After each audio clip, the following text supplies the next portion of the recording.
¿Cómo les va? Muy buenos días. Comenzamos esta primera jornada de esta semana, orden del día, fin de mes también, con la posibilidad, me dicen mis compañeras, que posibilidades atenuadas de la sesión del próximo miércoles, con mucho dato político. Hubo elecciones ayer en la provincia de Santa Fe, hubo elecciones en Formosa, así que vamos a estar con toda esa cuestión.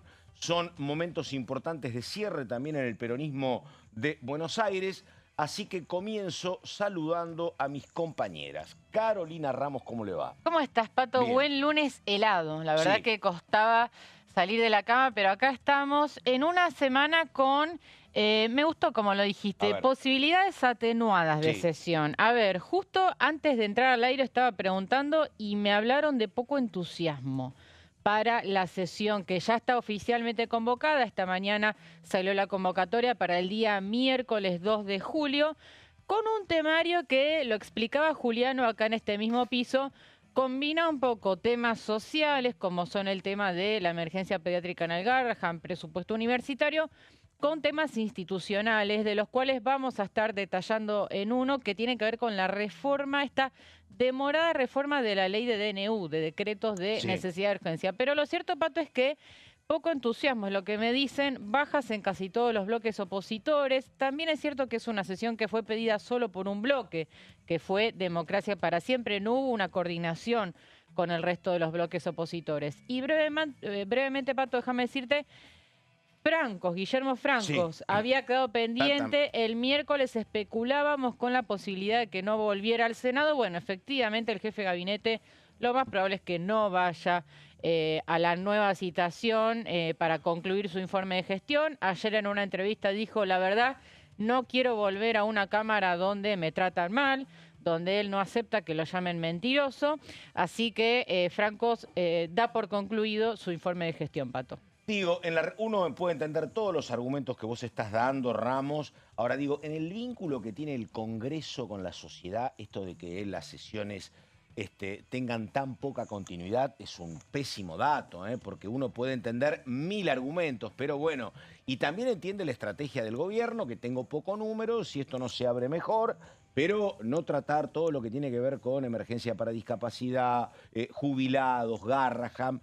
La verdad que todo se vaya pateando para adelante, como imagen, la verdad que no es la mejor. Bueno, ahí está María Caferata, que ella sí mejora la imagen. A ver, ¿cómo le va? La vara está altísima. Sí. Hola, Pato, ¿cómo estás? A mí me gustó, yo más que desmotivación hablaría de descoordinación con También la sesión del miércoles. Caro lo decía, ¿no? Esto fue una marcada de cancha dentro de la interna radical, de parte de Democracia para Siempre, para impulsar el tema del financiamiento de las universidades en un contexto de internas electorales, ¿no es cierto? Cuando incluso Pablo Juliano le avisa al resto de sus compañeros de jefe de otros bloques opositores, es a través de un WhatsApp en el grupo que comparten, y él blanquea que es en el marco de, bueno, tenía presiones internas para convocar, tuve que hacerlo. Desde eso que sucede, vos tenías que el pichetismo y el peronismo estaban más que nada concentrados en lo que iba a ser la Comisión Libra, y tenías al peronismo, por otro lado, un poco en estado de alerta y movilización por lo que había usado Cristina. Entonces estamos hoy, a día lunes, faltan 48 horas para la sesión que ya fue oficializada por Martín Menem, que no parece ser que vaya a haber quórum, y también empiezan a verse tensiones de esa multipartidaria opositora que hasta ahora venía funcionando muy bien. Esa que integra, qué sé yo, Encuentro Federal, Democracia para Siempre, el peronismo, la izquierda, es esa. Ese temario nos amplió, y si bien es un temario que pretendía que hubiera guiños a diferentes sectores, por ejemplo, que después Caro lo va a mencionar, la reforma de la ley de DNU, era un guiño un poco del radicalismo a Encuentro Federal, Stolbizer y a Oscar Reño, que puertas adentro estaban diciendo: insistamos con este tema. Ahora, por ejemplo, Germán Martínez solicitó que se incorporaran el rechazo a 3 DNUs de Javier Milei, y en el temario no lo vemos. Hubo conversaciones del peronismo con el radicalismo durante el fin de semana, pero que no terminan de llegar a muy buen puerto, y que un poco se sintetiza en lo que estamos viendo en... Arrancó la campaña electoral, y la campaña electoral es sinónimo de, bueno, cada uno está en su propia interna, en porque esto le pasa al peronismo, le pasa al radicalismo, le pasa al PRO y le pasa a la Libertad Avanza. Si no, preguntémonos también qué es lo que está sucediendo, por ejemplo, con el proyecto de inocencia fiscal, que es muy importante para el gobierno y que todavía no puede tratarse en un plenario de comisiones y que tiene que ver con esa tensión que hay en un contexto electoral entre el PRO, la Libertad Avanza y los gobernadores. Entonces, lo que vemos un poco, lo que va a suceder el miércoles es un anticipo de que arrancó la campaña, al menos en el Congreso. Efectivamente. Bueno, a ver, la hora 11 de la mañana con 6 minutos. Vamos con los títulos en orden del día y ya seguimos.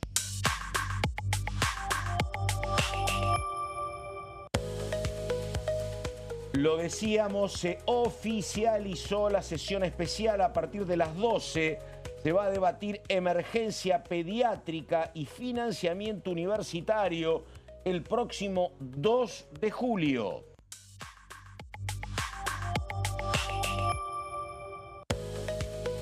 El jefe de gabinete, Guillermo Francos, no vendría al Senado. Los legisladores habían acordado volver a citarlo para el miércoles a partir de las 11.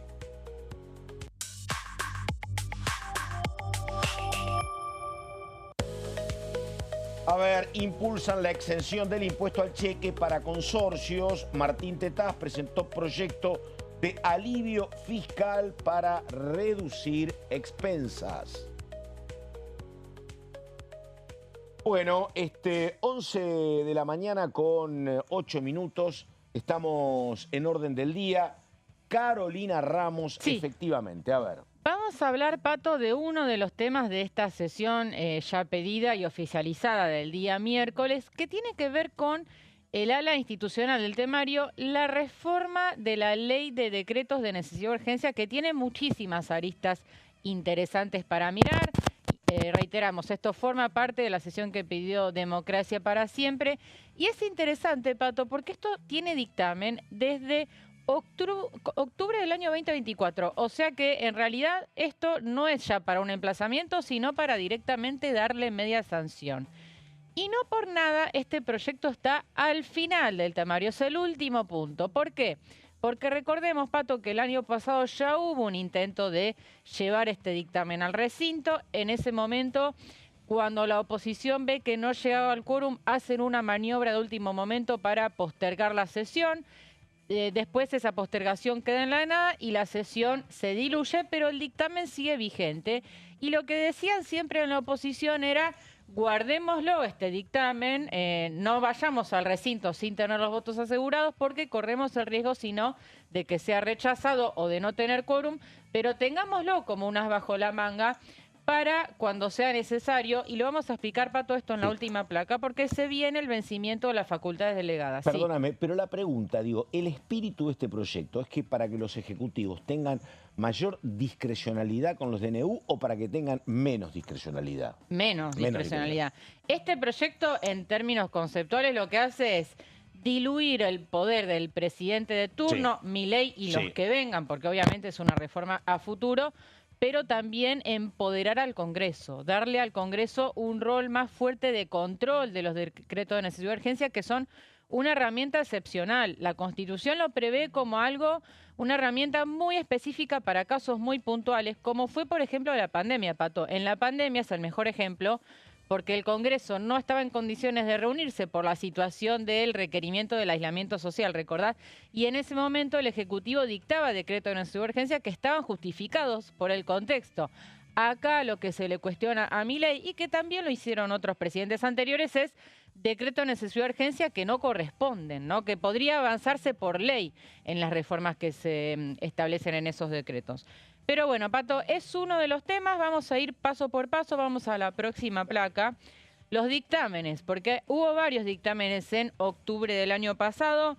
El de mayoría, que es el que primero se somete a votación, fue firmado por el kirchnerismo, Unión por la Patria, Encuentro Federal en Disidencia, en ese caso fue Stolbizer la que firma en disidencia, y también Democracia para Siempre. O sea, gran parte de este conglomerado que acá llamamos el nuevo Grupo A, adhirió a este dictamen de mayoría de reforma de la 26.122. Y después tuviste un dictamen de minoría de rechazo de La Libertad Avanza. Y acá es interesante porque La Libertad Avanza, al rechazar esta reforma, ratifica o convalida la ley vigente. ¿Y la ley vigente quién la ideó? Cristina Kirchner. Entonces, están en una situación incómoda políticamente de defendemos la vigencia de una ley cuya autora intelectual fue la expresidenta, ¿no?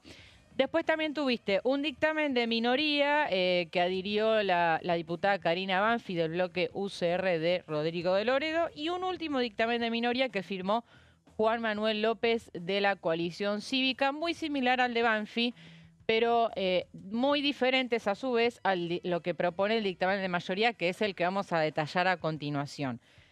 Vamos a la próxima placa y vamos a repasar qué dice la ley vigente y por qué con la ley vigente el rol del Congreso un poco se diluye. Y la realidad es que casi todos los decretos de necesidad de urgencia quedan firmes, ya sea porque el Congreso no los rechaza o porque no los trata. ¿Qué es lo que dice la ley vigente que está en vigencia desde el año 2006? Insisto, ley de Cristina Kirchner.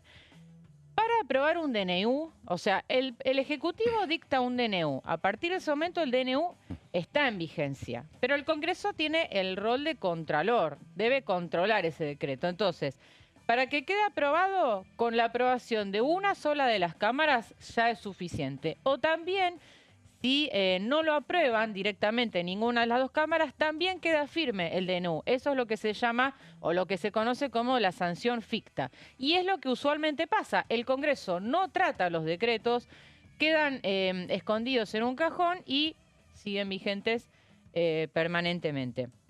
Y para rechazarlos, Pato, se necesita el rechazo de ambas cámaras. Por eso es que es muy difícil que un DNU sea rechazado. ¿Y cuál es el único antecedente desde la vigencia de esta ley respecto de la caída de un DNU? Vamos a la próxima placa. El único DNU rechazado en la historia, o sea, desde que se sancionó el trámite que regula estos decretos, es el 656, que fue el famoso y recordado aumento de fondos para el área de inteligencia, de fondos reservados, 100.000 millones era en ese momento. Se rechazó por ambas cámaras, primero, si no me equivoco, fue en diputados y después en Senado. Ahí recuerdo que Mauricio Macri incluso se había diferenciado del gobierno de Javier Milei, y en ese momento con diferencias puntuales con Santiago Caputo, que es el que maneja, digamos, digita el área de inteligencia, ¿no? Perdóname, después me explicas, pero ¿tenés algo de análisis comparado? Digo, lo que pasa con el mismo tema con el Parlamento español, el Parlamento norteamericano, si hay más preeminencia del Ejecutivo, más preeminencia del Congreso. No lo traje, no lo traje ahora, pero pregunto. No, a ver, nosotros tenemos un régimen donde la figura presidencial es muy fuerte y la del Congreso no tanto, ¿no? Sí. Entonces acá, como decía, el rol del Congreso se diluye un poco en cuanto al control de la constitucionalidad de estos decretos.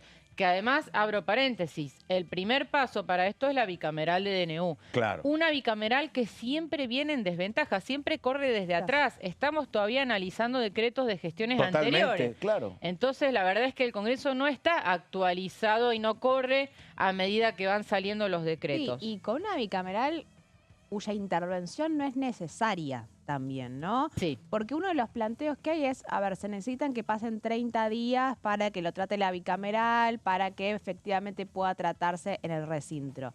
La mayoría de los, por ejemplo, el caso del DNU de la CIDE que se rechaza, no logra avanzar en la bicameral previo a tratarse en el recinto. Entonces es una instancia previa que en todo caso tal vez le sirvió a Javier Milei cuando emite el DNU del nuevo endeudamiento con el Fondo Monetario Internacional y sí necesita una ratificación en el Congreso, por lo tanto lo manda primero a la bicameral para ir sumando las voluntades.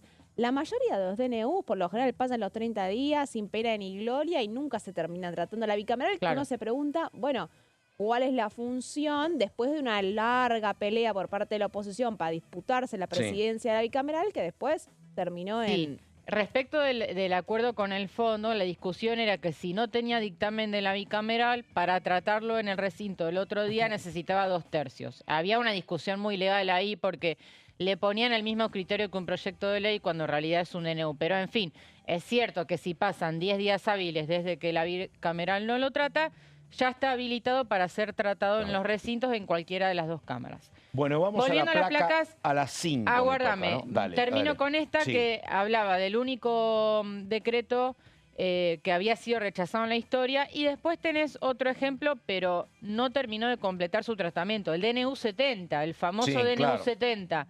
Que aplicó amplias reformas, fue uno de los primeros DNU de la gestión Milei. El primero, creo. Sí, creo que fue el sí. primero, incluso lo habían anunciado ahí en Casa Rosada con todo el equipo de gobierno, un DNU insignia de esta gestión, pero solamente lo rechazó el Senado, entonces sigue Claro. vigente porque en diputados nunca se rechazó, porque ahí es cierto que nunca hubo acuerdo dentro de la oposición. No. Solamente te diría que Unión por la Patria y la izquierda pugnan por derogar este decreto. El resto de la oposición Para la todavía... estructura de gobierno, para el Ejecutivo sería mortal que le deroguen ese decreto, Y obviamente. sí, porque aplicó Sí, muchas mucho. reformas. Sí. Muchas reformas. Una de las que siempre se mencionan es la derogación de la ley de alquileres, por ejemplo. Y básicamente todo lo que está haciendo Sturzenegger ahora también. Sí, eso mucho. fue gracias al DNU y la ley bases, que lo vamos Claro. a ver al final, porque A ahí ver. hay un capítulo importante que se abre este mes. Bueno, hasta ahora hablamos del sistema actual, cómo funciona la ley 26.122. Pero ahora vamos a cómo se quiere reformar. ¿Qué es lo que dice el dictamen de mayoría de la oposición? Requisitos más exigentes y de alguna manera se le imprime el mismo criterio que una ley. O sea, para que el DNU sea aprobado por el Congreso, tienen que aprobarlo las dos cámaras, o sea, ya no una sola, las dos cámaras, y encima en un plazo de 90 días. O sea, le pone un tope al tratamiento de los DNU, que esto también exige un laburo importante del Congreso, ¿no? Digo, claro. en 90 días sí o sí tenés que tratar todos los DNU que vayan saliendo y si los querés aprobar, aprobarlos. De lo contrario, si el Congreso no lo trata en esos 90 días, el DNU se cae. O sea, es muy exigente lo que está proponiendo la oposición en este caso. Y para rechazarlo, solamente se necesita el voto negativo de una Cámara, que esto mismo en la oposición advierten. Recuerdo a Carla Carrizo en su momento planteando, bueno, ojo con esto, porque es peligroso. Si la oposición logra una mayoría circunstancial en una de las dos cámaras, te puede rechazar muchísimos DNU. Es lo que le sucede ahora a La Libertad Avanza con el peronismo en el Senado. Claro. Digo, el peronismo que tiene un poder desde hace años en la Cámara Alta y promete seguir teniéndolo, para cualquier gestión que no sea de ese signo político es un problema, ¿no? Por eso algunos decían, mantengamos el rechazo bicameral. Bueno, finalmente en el dictamen quedó establecido que solamente rechazo de una de las cámaras. Sí, parece un poco hecha medida del rechazo del DNU 70 que se logró en el Senado, ¿no? Exacto. Y da la sensación que un poco la consecuencia en la práctica es que suprime la facultad del decreto, porque si vos necesitas aprobar el DNU en las dos cámaras, para eso lo haces a través de una ley. Bueno, es que la idea justamente es que el presidente de turno recurra menos a los DNU y más a proyectos de ley. Pero claro, estamos en un gobierno que adolece de una minoría parlamentaria muy fuerte. Es obvio que permanentemente va a querer eludir al Congreso, ¿no? ¿Qué es lo que está haciendo ahora? Totalmente. No estamos viendo una agenda proactiva del gobierno, no mandan proyectos de ley permanentemente porque saben que no van a avanzar. Obviamente. ¿No? Pero además, perdóname, está la oposición en el mejor momento histórico para avanzar con esto. ¿Por qué? Porque este es un gobierno pro-Congreso contra el Ejecutivo y raramente vas a encontrar a un oficialismo tan desposeído de legisladores propios como este. Ya a partir de noviembre seguramente vas a estar más formado. Así que o es ahora o nunca, y no lo veo ahora, me parece, ¿no? Y bueno, por lo que estábamos charlando antes, es difícil. Digo, como decía al principio, esto ya se intentó tratar. En su momento los gobernadores le habían bajado el pulgar. Y ahora nadie ve un escenario muy diferente. Es que los gobernadores no quieren que pase a nivel nacional lo que no quieren que pase en sus provincias. También. Después, ¿no? Y tampoco, que se le repita. yo tampoco diría que es un gobierno de debilidad parlamentaria. Después de 2 años me parece que podemos afirmar que más allá de solo la cuarentena de diputados nacionales, La Libertad Avanza. Ha logrado aliados importantes. Ha logrado aliados y ha logrado sostener el control del Congreso durante 2 años. Sí, con posiciones, te diría, en términos futbolísticos muy defensivas. Sí, muy a la defensiva, claro. Está bien, pero es preservar los 2 tercios. Pero a ver, ¿cuál es el modelo de gobierno de Javier Milei? las cosas que puede impulsar a través de DNU la hizo y las otras las blinda. El veto, el decreto, y para lo que requiere consenso consigue los votos a través de los gobernadores. Y ese sistema le ha funcionado durante 2 años. Claro, la posición es avanzar por decretos y lo que no puede avanzar por ley no lo mandamos porque nos vamos a chocar contra la pared y resistir, ¿no? A la defensiva total en el Congreso. Yo entiendo que le funcionó muy bien el acuerdo con el PRO y con el radicalismo, pero digo, tenían apenas 36 propios en diputados y solo 6 senadores, ¿no? Desde ese punto de vista, eran flacos en materia de respaldo institucional y propio. Sí, y hay que recordar que sancionaron la ley Bases. Por supuesto. También, ¿no? Claro. La ley Bases porque es la contracara del DNU 70, un gran que tuvo logro, acuerdos. Claro. Entonces, si bien es cierto que arrancó el periodo electoral, entonces esas alianzas empiezan un poco a hacer ruido. Hasta ahora, el que ha sostenido un control ha sido el gobierno, el Congreso de la Nación, ya sea por omisión, ya sea en materia de defensiva y de resistencia, pero todas las iniciativas opositoras que lograron avanzar en el Congreso fueron luego vetadas y no pudieron ser ratificadas, por un lado, y las leyes que el gobierno quiso impulsar las aprobó. Tuvo 2 grandes errores, pifies, derrotas. Uno fue el rechazo de los fondos de la CIDE, el otro fue el rechazo de los pliegos de la Corte Suprema. Que fueron las 2 grandes derrotas legislativas que tuvo el gobierno. Por fuera de eso, no sé si no discuto, coincido plenamente. Que no son pocas, que no son chicas, pero digo, lo hicieron desde la escasez. Claro, por eso, sí. Bien, vamos a la próxima placa con un detalle más del dictamen de mayoría respecto de la reforma de la ley de DNU, que establece que los DNU que sean dictados cuando el Congreso se encuentra en receso, las cámaras van a poder abocarse a su expreso e inmediato tratamiento, o sea, más allá que el Congreso esté en receso, los tiene que tratar en enero, en febrero, inmediatamente los DNU en los recintos, y también establece que si un DNU es rechazado, el Ejecutivo no va a poder dictar uno análogo en el mismo periodo parlamentario, que sería más o menos lo mismo que pasa con una ley. Si es rechazada, como el caso de la ficha limpia este año, no puede tratarse ese mismo proyecto en el periodo parlamentario. Con los DNU va a pasar lo mismo. Y me quiero detener en esta última placa, porque lo vinculo con el vencimiento de las facultades delegadas. Esto va a suceder, Pato, el próximo martes, 8 de julio. Estas facultades delegadas fueron otorgadas en la ley Bases, por eso digo, los 2 pilares de este gobierno son DNU 70 y ley Bases, porque ahí el Congreso le delegó amplias facultades, no todas las que el Ejecutivo pretendía, porque recordemos que en un principio eran 11 emergencias, terminan siendo 4, y las facultades delegadas también se acotan bastante, pero sí es cierto que esta herramienta le permitió al gobierno avanzar muchísimo en su plan motosierra. Una herramienta que fue muy utilizada por el ministro Federico Sturzenegger para eliminar organismos, fusionarlos, modificarlos, reestructurarlos.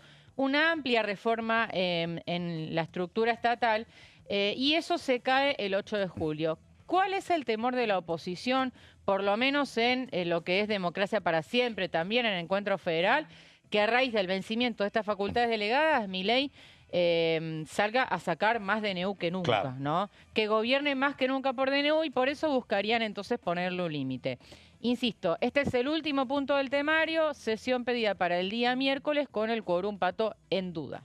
Ahí está Carolina Ramos, informe muy completo, 11 de la mañana, 25 minutos, la pausa. Ya volvemos con María Caferata y todo lo que tiene que ver con el tema de la criptolibra. Ya venimos.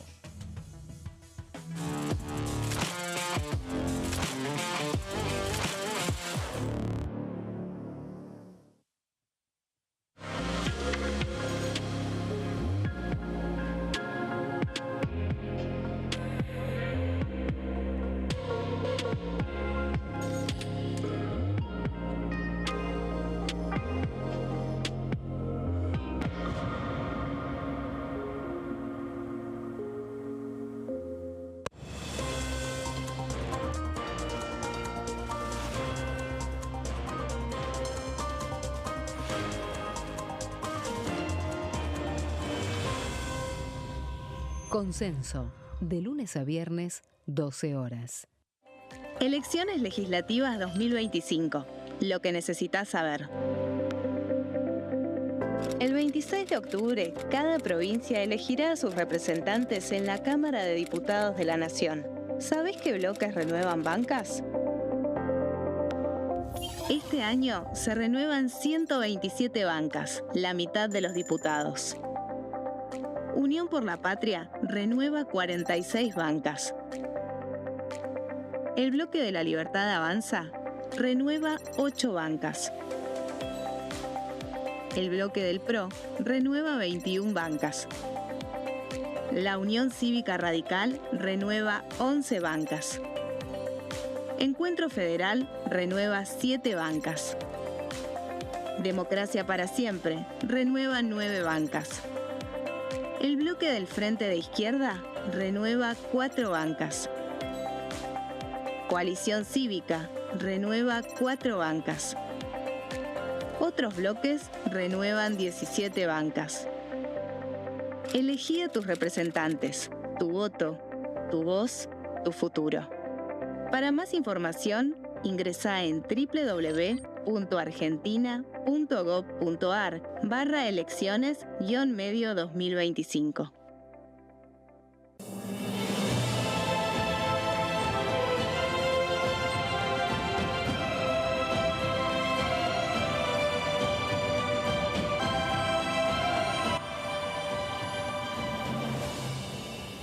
La bancada, de lunes a viernes, 13 horas. Las sesiones son el espacio donde los diputados debaten proyectos de ley para su aprobación, modificación o desaprobación. En una misma sesión se pueden tratar varios proyectos de ley. Desde el 1 de marzo, cuando el presidente las inaugura, se desarrolla el periodo de sesiones ordinarias. Entre el 1 de diciembre y el 28 de febrero se extiende el periodo de sesiones extraordinarias que solo pueden ser realizadas a pedido del presidente de la Nación. En el recinto, el bloque oficialista se dispone a la derecha del presidente de la Cámara, el bloque opositor mayoritario a la izquierda y en el centro los bloques con menos cantidad de integrantes.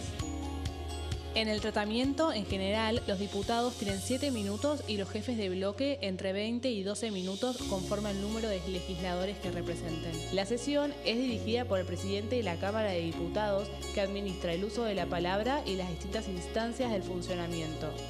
A la izquierda del presidente está el secretario administrativo, a la derecha el secretario parlamentario y debajo de él están los taquígrafos, que registran cada uno de los testimonios. Dengue, Zika y chikungunya. Presta atención a estos síntomas.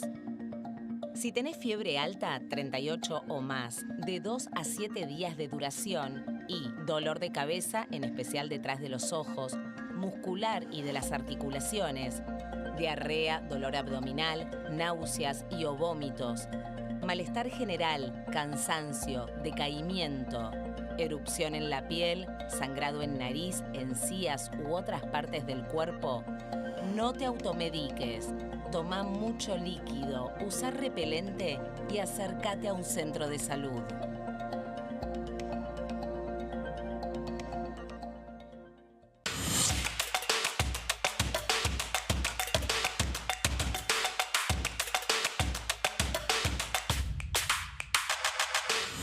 Quórum, de lunes a viernes, 14 horas. La Cámara de Diputados tiene 257 miembros. Los diputados debaten y sancionan leyes que rigen en todo el territorio nacional.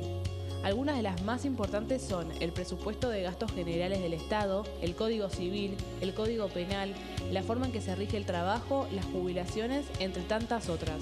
Además, controla y hace un seguimiento de las políticas del Poder Ejecutivo a través de la visita de diferentes funcionarios o el pedido de informes, así como la posibilidad de realizar juicios políticos a los funcionarios. La duración de los mandatos de los diputados es de 4 años y pueden ser reelegidos indefinidamente.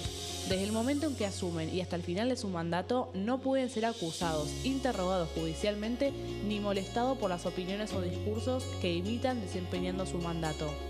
Son requisitos para ser diputado tener al menos 25 años, 4 años de ciudadanía argentina y haber nacido en la provincia por la que se postula o haber residido en ella los 2 años precedentes. Se agrupan en bloques que expresan partidos políticos o afinidad ideológica. Existen también los monobloques integrados por un solo diputado.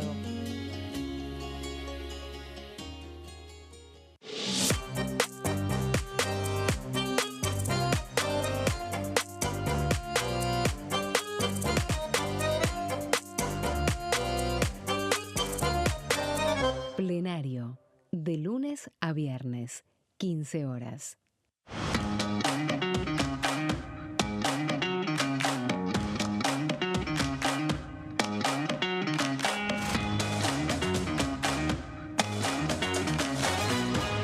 Pasos perdidos, de lunes a viernes, 16:30 horas.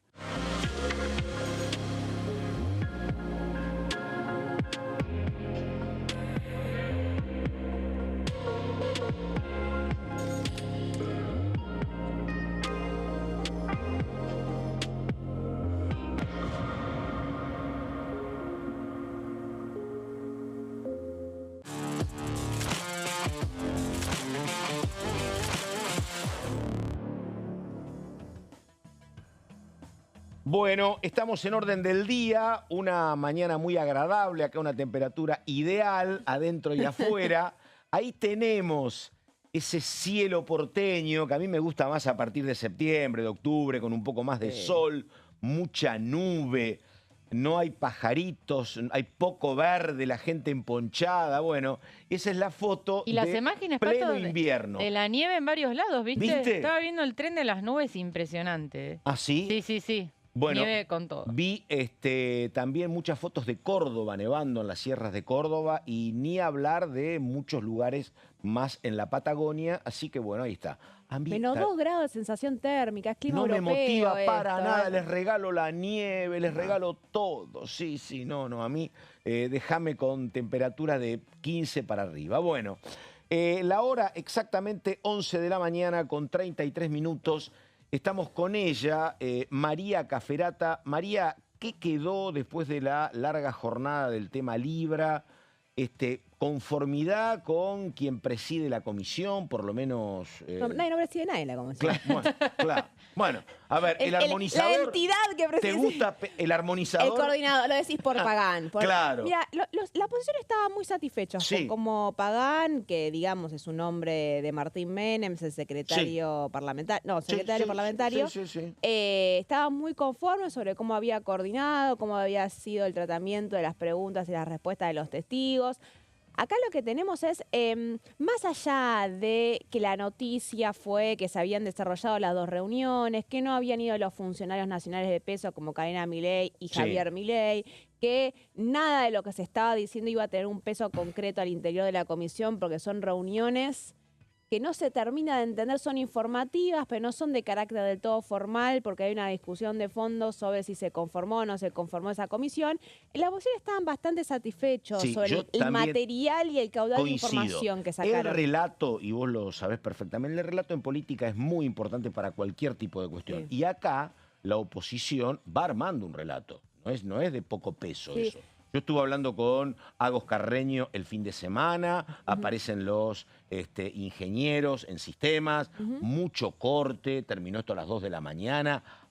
Si el oficialismo decía, che, no hablemos más porque esto la verdad que es inconveniente, bueno, hay un contrarrelato que va armando la oposición. Y el contrarrelato, ¿no? Pato, permitime agregar, va siendo alimentado también por el avance de la causa en Estados Unidos, donde la semana pasada tuvimos, seguramente María lo va a mencionar, la declaración de Hayden Davis.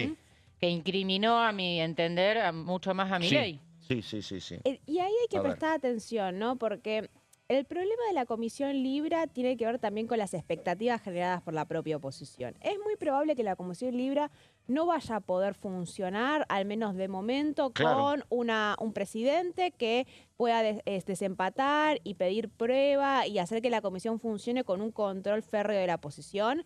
Al menos en el escenario que estamos ahora, parece que la dinámica va a necesitar ser que continúe siendo un acuerdo con Martín Menem o ver qué se logra sacar como resultado de las presiones que haya en el recinto. Pero bueno, ¿qué se puede aprovechar en esa dinámica? Y acá tenés un sector de la oposición que dice, bueno, está bien, esta es la situación, utilicemos la información que saquemos a través de los testigos para avanzar por vía judicial.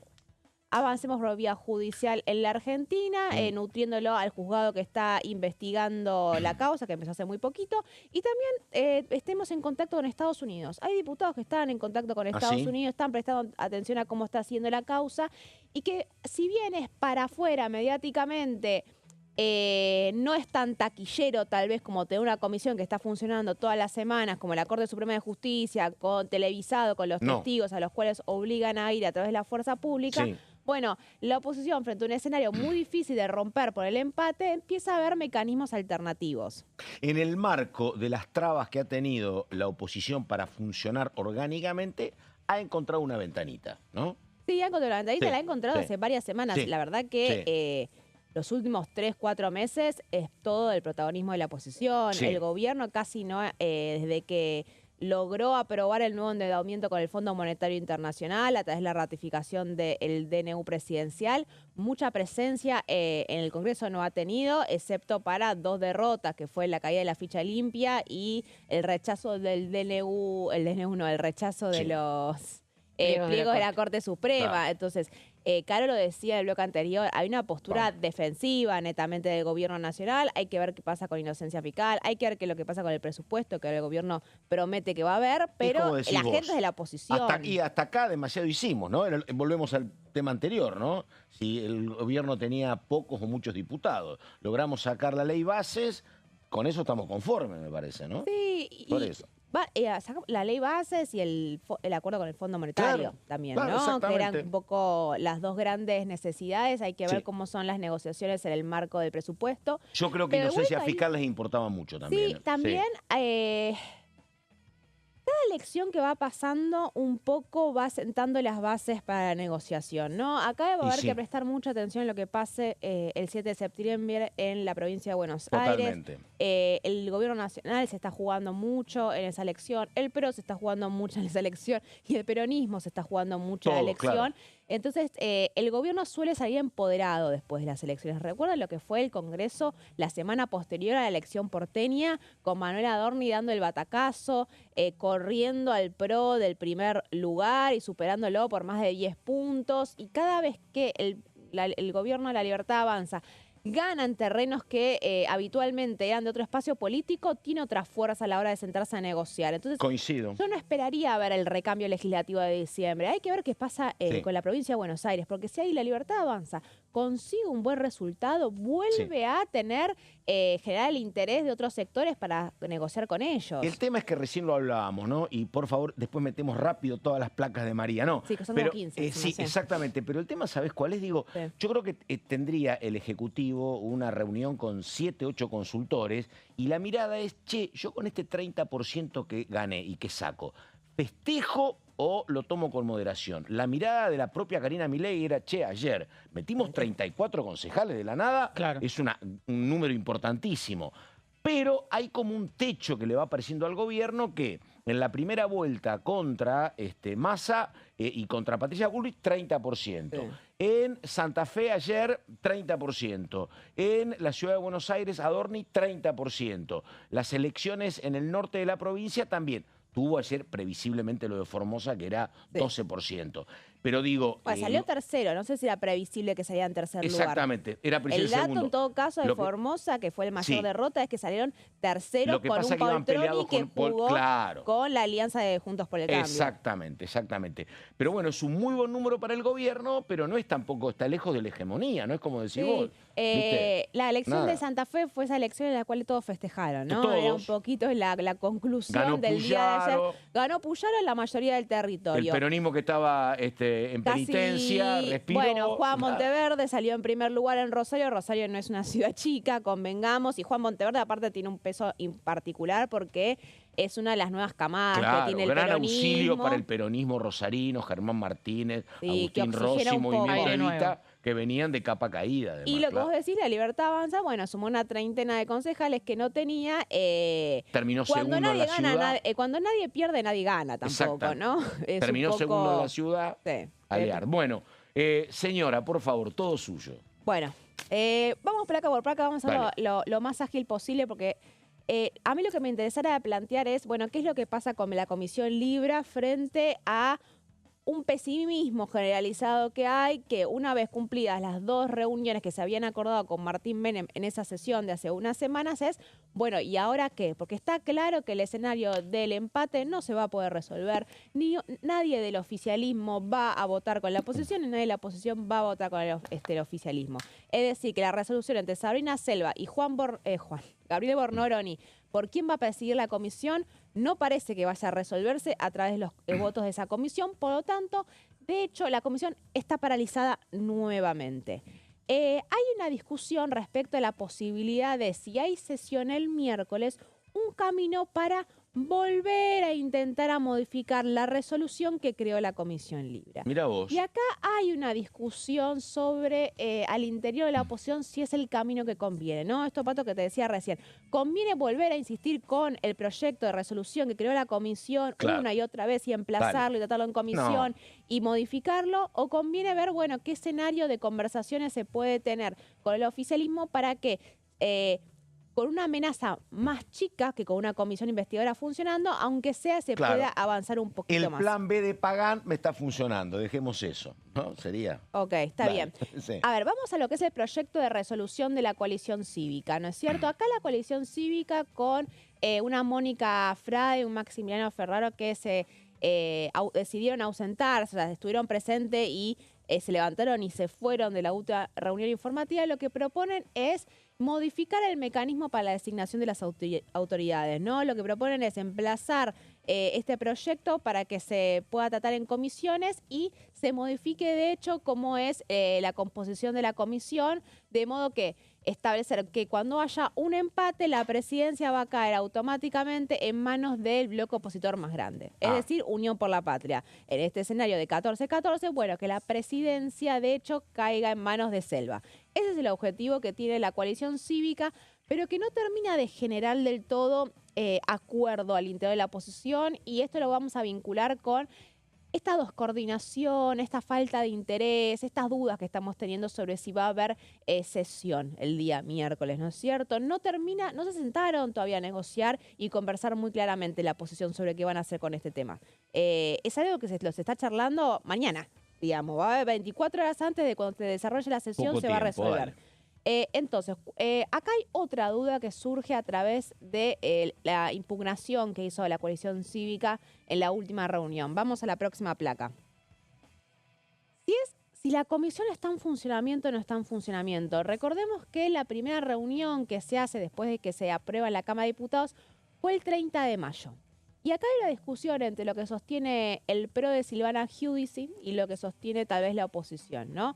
Porque a la oposición lo que dice es, como nunca se designaron las autoridades de la comisión nunca se puso en funcionamiento. Los otros dicen desde que se creó. Los otros dicen, sí, se creó, tuvimos 2 reuniones informativas, ¿cómo puede ser que no esté funcionando? Y esto es importante porque la comisión tiene solo 3 meses de funcionamiento. Vencidos esos 3 meses, la comisión investigadora se termina.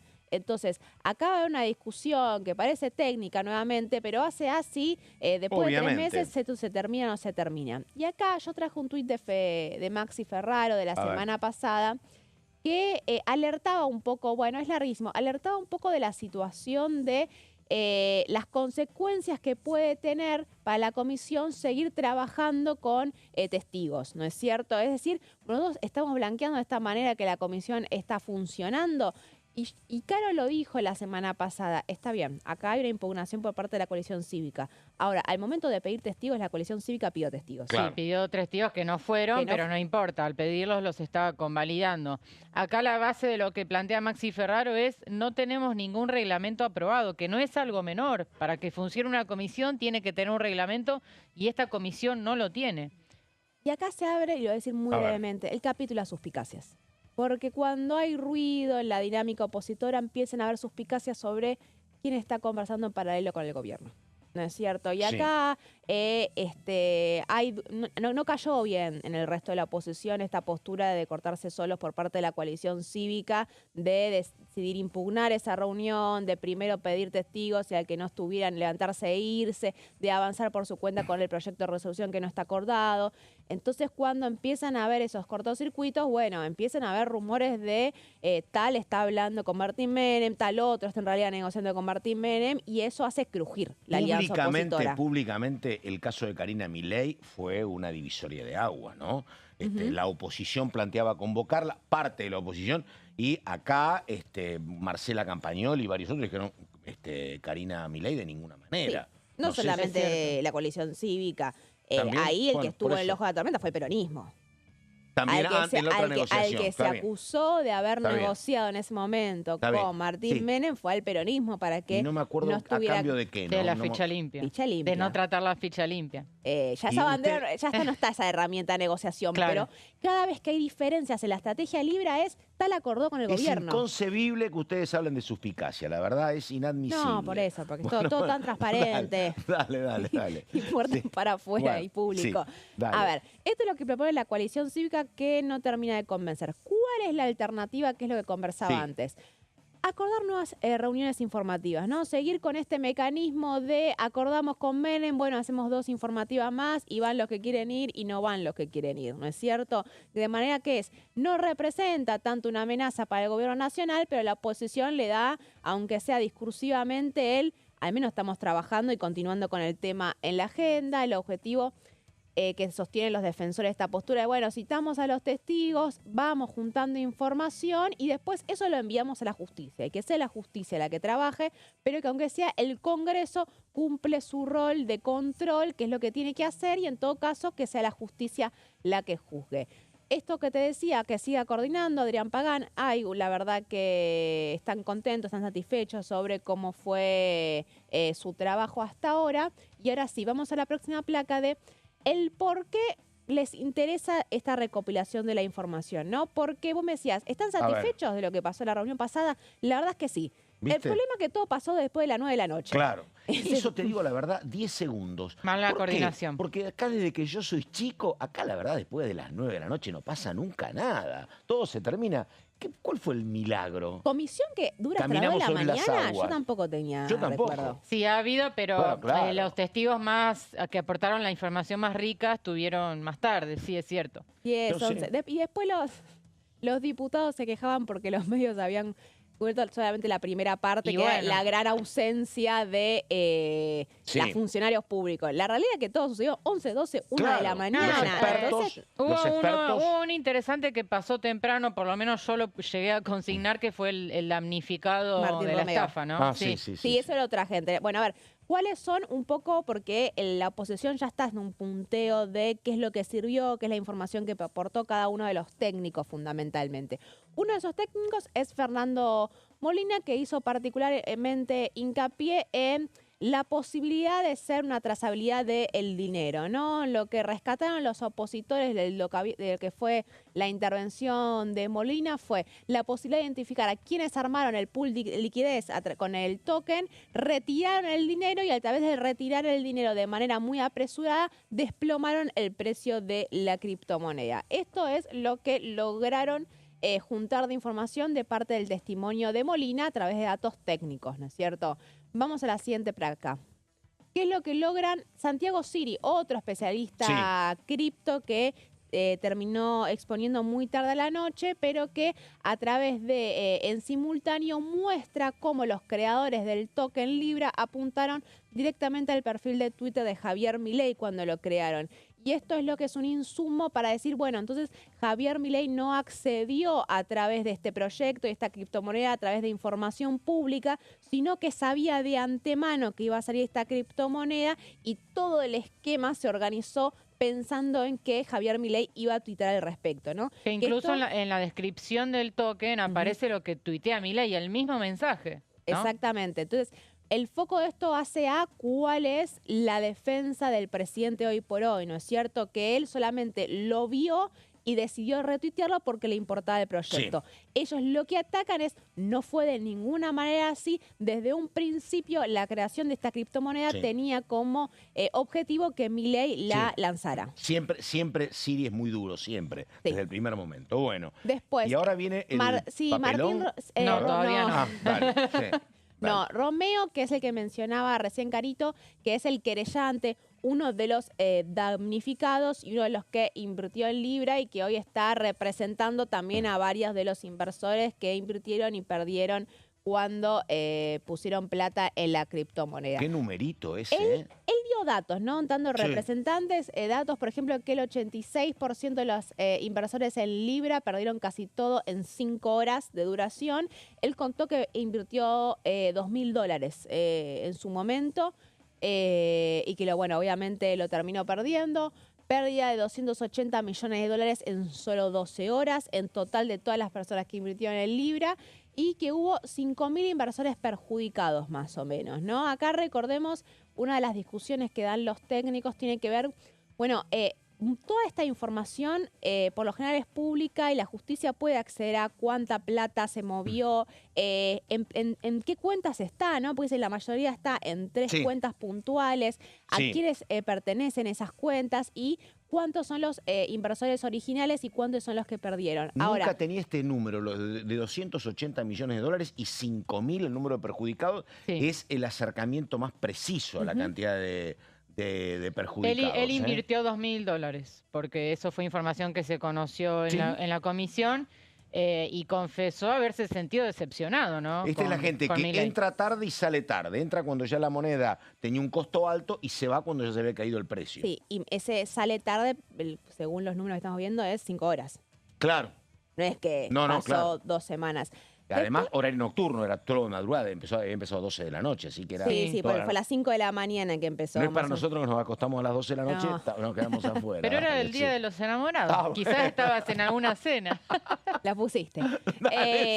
Sí. No, a ver, para hacer también, para matizarlo, ¿no? ¿Qué es lo que sostiene, por ejemplo, La Libertad Avanza y Nicolás Mayorá fue como el vocero más claro al respecto? Lo que ellos dicen es, fue una mala inversión, ¿no es cierto? Claro, todos acá, los que invirtieron, esos 5.000 inversores, invirtieron conociendo el mecanismo para invertir, que no es de acceso para cualquier persona, sabían de las consecuencias que podía tener y en todo caso el problema fue que al retirarse todos tan rápido y el propio Milei también, porque supuestamente había una segunda instancia de la difusión de la criptomoneda, el valor podría haber vuelto a rebotar en el futuro, tal vez como pasó con otras criptomonedas como la que fue la de Trump, por ejemplo, ¿no es cierto? Lo que pasó acá es que hubo un temor generalizado y se derrumbó. Totalmente. Pero lo que decían era, bueno, si hubiese sido más adelante, por ahí reflotaba el valor. Y si Milei no se iba, también a lo mejor no perdía valor, efectivamente. Un problema de una mala inversión, es lo que hasta ahora está haciendo la postura oficial del gobierno.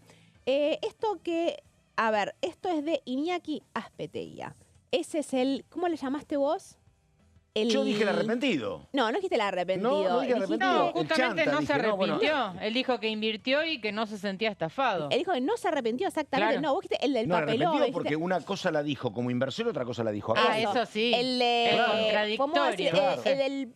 El que salió medio mal, ¿no es cierto? Porque dice una cosa en la Comisión Libra y después Sabrina Selva agarra el teléfono y dice, pero en redes sociales dijiste otra cosa. ¿Y qué es lo que dice ahí? Que había sido un lanzamiento muy apresurado, sin propuesta robusta y señales de ser un pump and dump, que es otro mecanismo de estafa de criptomoneda.